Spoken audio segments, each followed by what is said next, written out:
And following that attack in Maiduguri in the northeast of the country, acting President Yemi Osinbajo has ordered Nigerian security chiefs to relocate to the area. The country's Defense Minister Mansue Dan-Ali said a military presence is needed in Maiduguri, a city that has been severely affected by the Boko Haram insurgency.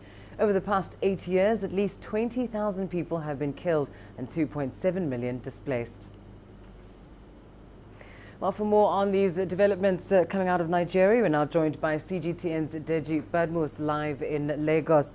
Deji, a rescue mission that seems to have ended very tragically. Are we getting more information about this rising death toll and what exactly went wrong?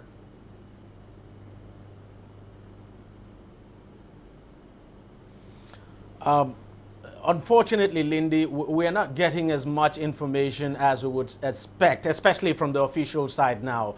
Other than the statement issued by the military 2 days ago that only 9 soldiers died in that attack, we are now beginning to learn from other sources that the death toll could be as high as 48, as a matter of fact.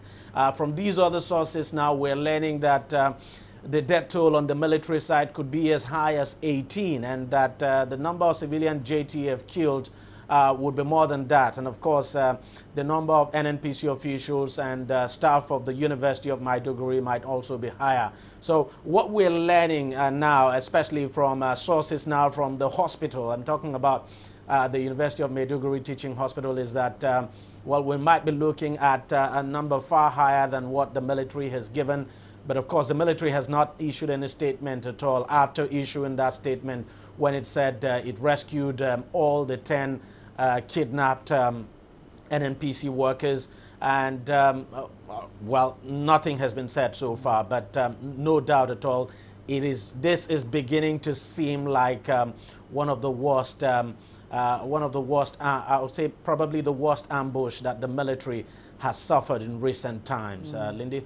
And let's take a look, of course, at the other development in that Nigeria's military chiefs are being asked to relocate to Borno State.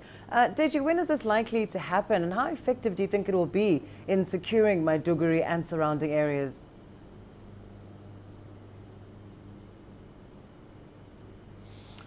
Well, I think the reason why they were asked to relocate to the command and control center, which, by the way, is in Maiduguri. Remember when President Buhari became president, he ordered that the command and control center be moved from Abuja to the theater of operation, which is Maiduguri.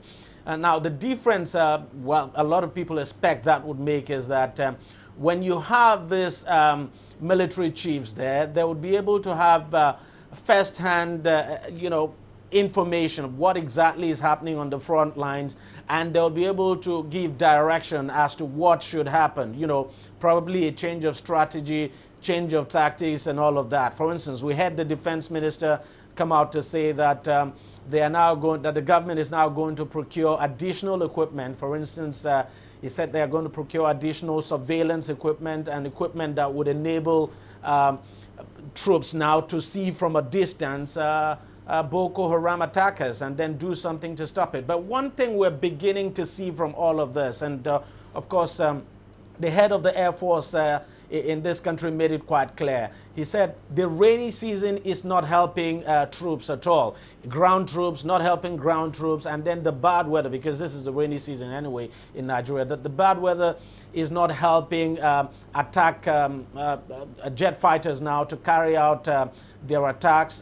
The whole place is now you have dense vegetation, and that Boko Haram insurgents are taking advantage of that to carry out some of these ambushes. So no doubt their presence in Maiduguri would no doubt make a difference. At least they'll be able to see for themselves what they would require. Probably if they need to change strategy, they'll be able to see for themselves. So we just wait and see what happens. But we understand they've all gone to Maiduguri as we speak, and we'll wait and see what happens in the coming days and months. But no doubt at all, this is very disturbing. It's something that the military would not want to continue. Indeed. Well, thank you so much for that update. Deji Badmus live for us there in Lagos.